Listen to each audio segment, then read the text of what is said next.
নমস্কাৰ বন্ধু বান্ধৱীসকল, মই পপিয়ে নতুন এটা ভিডিঅ' মাজলৈ আপোনালোকক লৈ আহিছোঁ। এই গছজোপা দেখিছেনে? পটককৈ গছজোপা দেখি পেলাই মনত পৰিলে, এইজোপা দেখিছেনে? কণা শিমলু। এই কি কামত লাগে কথাটো ক'ম বাৰু। দৰৱ হয় এজোপা, কিছুমান জেগাত বেলেগ বেলেগ নাম আছে। এই নীলা নীলা ফুল ফুলে দেখিছেনে? এয়া সৰু সৰু নীলা নীলা ফুল ফুলে, ইমান ডাঙৰো হয়। পিছ চাইডে এনেকৈ বাহিৰৰ এনেকৈ হেৰি জেগাত হয় ফুলজাত। ফুলো বুলি ক'ব পাৰি, গছো বুলি ক'ব পাৰি, দৰৱো বুলি ক'ব পাৰি। আমাৰ ফালে কণা শিমলু বুলি কয়, বেলেগ বেলেগ জেগাত কি কয় জানো। এইটো কি দৰৱৰ কাৰণে প্ৰয়োজনীয় হয় জানেনে?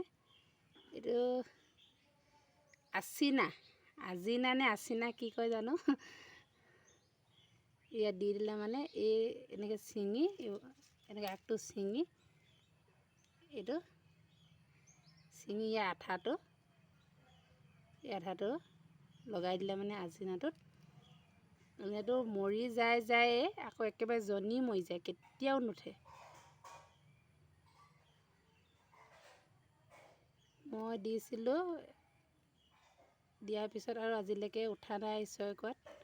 আপোনালোকে দি চাব। মোৰ অভিজ্ঞতাৰ ফালৰ পৰা আপোনালোকক মই কৈছোঁ, এইটো বহুত ভাল দৰৱ। এই আঠাটো এনেকৈ লগাই দিব, দিয়াৰ লগে লগে মৰি যাব ভালকৈ গছজোপা। জেগাই জেগাই নাম বেলেগ আছে, আপোনালোকে ভালকৈ চাই লওক, ব্যৱহাৰ কৰিব।